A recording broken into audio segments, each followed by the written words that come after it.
Assalamualaikum warahmatullahi wabarakatuh. Alhamdulillah, alhamdulillahi rabbil alamin. Wassalatu wassalamu ala asrafil anbiya'i wal mursalin wa ala alihi wa sahbihi ajma'in. Allahumma salli wa sallim ala sayyidina Muhammad wa ala alihi wa sahbihi ajma'in. Wa man da'a bida'watihi wal tajama bitariqatihi waj'al al-aqidah al-islamiyyah asasan fikratihi wa ahkam syar'iyyah biqiyasan lil amalihi amma ba'du.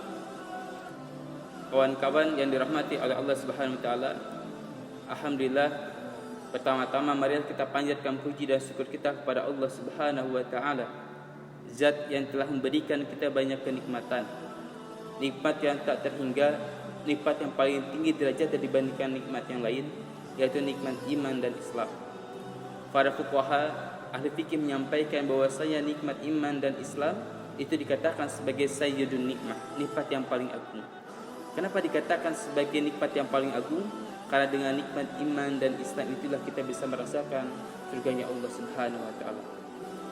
Salawat serta salam semoga tetap tercurah limpahkan kepada uswah kita baginda Rasulullah sallallahu alaihi wasallam, tauladan yang paling mulia, sosok manusia yang patut kita contoh. Beliau adalah sosok teladan dari segala sisi, baik sisi dari seorang pemimpin, teladan bagi seorang sahabat, teladan bagi seorang suami, dan teladan pada umumnya sebagai seorang manusia. Teman-teman yang dirahmati oleh Allah Subhanahu wa taala, Allah Subhanahu wa taala berfirman di dalam Al-Qur'an surat Al-Baqarah ayat 183, A'udzu billahi minasyaitonir rajim.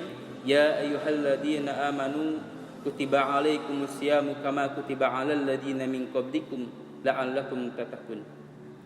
Pada ayat ini Allah Subhanahu wa taala menyampaikan kepada kita dengan ungkapan seruan yang diawali dengan kalimat ya ayyuhalladzina amanu, wahai orang-orang yang beriman. Telah diwajibkan atasmu berpuasa sebagaimana diwajibkan pada orang-orang terdahulu agar engkau menjadi orang-orang yang bertakwa. Pertanyaan adalah, kenapa Allah menyampaikan di dalam ayat ini dengan ungkapan kalimat yang diawali dengan kalimat ya ayyuhalladzina amanu, wahai orang-orang yang beriman? Kenapa tidak mengulang atau tidak memanggil, tidak menyerukan dengan kalimat ya ayyuhan nas, wahai manusia? Ternyata ayat ini mengandung hikmah sebagaimana yang disampaikan oleh Dr. Abdul Muhsin di dalam kitabnya. Beliau menyampaikan bahwasanya perintah puasa diawali dengan kalimat ya ayyuhalladzina amanu. Salah satu hikmahnya adalah bahwasanya puasa adalah konsekuensi dari keimanan kita kepada Allah Subhanahu wa taala.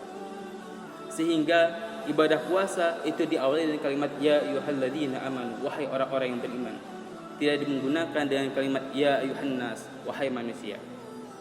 Disitulah salah satu hikmah kenapa ayat Al-Quran perintah puasa itu diawali dengan kalimat ya ayyuhalladzina amanu. Ketika kita bicara tentang iman, maka iman sebagaimana disampaikan oleh Imam Al-Hasan bahwasanya nikmat iman, bahwasanya iman itu bukan hanya sebatas di lisan saja, tapi iman itu adalah keyakinan yang memang terpatri pada diri keyakinan kita dan diamalkan dalam bentuk perbuatan. Kenapa? Karena perbuatan adalah sebagai konsekuensi atas keimanan kita kepada Allah Subhanahu wa taala. Jadi kalau kita melihat banyak ayat-ayat Al-Quran yang menyeru, yang diawali dengan kalimat ya ayyuhalladzina amanu, maka kalimat selanjutnya adalah kalimat yang diiringi dengan amal soleh, dengan amal perbuatan. Kenapa demikian? Karena amal perbuatan itu adalah konsekuensi atas keimanan kita kepada Allah Subhanahu wa taala. Jadi kita sebagai seorang yang beriman, yang mengaku beriman, ketika kita diperintahkan oleh Allah Subhanahu wa taala untuk berpuasa, maka kita melaksanakan ibadah puasa semata-mata itu adalah konsekuensi atas keimanan kita kepada Allah Subhanahu wa taala. Orang yang beriman, dia akan senantiasa membuktikan setiap keimanannya dia dengan bentuk perbuatan, dengan amal soleh. Dan itulah konsekuensi dari keimanan. Maka kalau orang-orang yang beriman, orang yang sebenar-benarnya iman, dia akan senantiasa melaksanakan perintah-perintah Allah Subhanahu wa taala. Karena itu adalah bagian dari konsekuensi keimanan kita kepada Allah Subhanahu wa taala.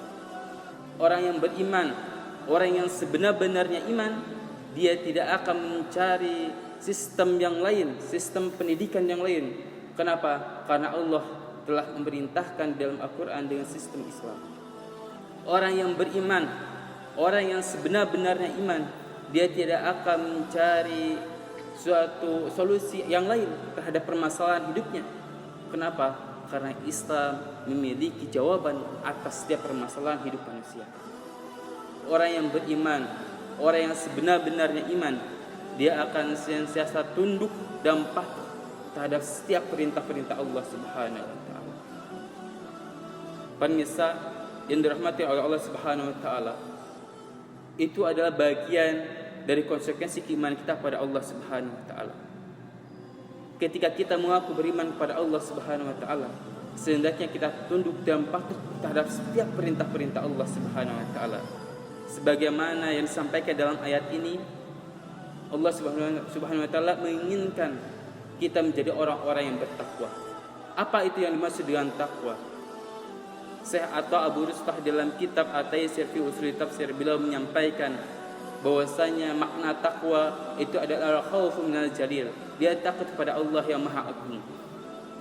Wal amal bitanjil, mengamalkan apa yang ada di dalam Al-Qur'an. Wal istidadi li yaumir rahil, dan mempersiapkan setiap amal perbuatan untuk bekal di akhirat kelak. Itulah hakikat dari takwa. Kalau kita bicara tentang takwa, maka takwa bukan hanya sebatas parsial di bulan Ramadan saja. Tapi takwa adalah harus kita lakukan dalam setiap saat. Abu Dzar Al-Ghifari beliau menyampaikan, ittaqillaha haitsu ma kunta. Bertakwalah kepada Allah dimanapun kalian berada. Itulah ungkapan baginda Rasulullah ketika menyampaikan kepada Abu Dzar Al-Ghifari. Kalau kita ambil dalil dari sana, ini memiliki makna yang sangat dalam, bahwa ketakwaan bukan hanya terjadi di bulan Ramadan saja, bahwa ketakwaan bukan hanya terjadi ketika kita melaksanakan ibadah saja, tapi ketakwaan harus kita lakukan ketika kita melaksanakan setiap amal perbuatan dimanapun dan kapanpun. Dan itulah makna dari keimanan dan ketakwaan kita pada Allah Subhanahu wa taala. Jadi ketika kita mengambil hikmah dari ibadah puasa, maka ibadah puasa adalah bagian dari konsekuensi iman kita kepada Allah Subhanahu wa taala agar kita menjadi orang-orang yang bertakwa. Mudah-mudahan pada bulan Ramadan kali ini kita bisa memaksimalkan setiap amal perbuatan kita kepada Allah Subhanahu wa taala dan menjalankan setiap perintahnya dan menjauhi segala larangannya. Terima kasih. Wabillahi taufiq wal hidayah. Wassalamualaikum warahmatullahi wabarakatuh.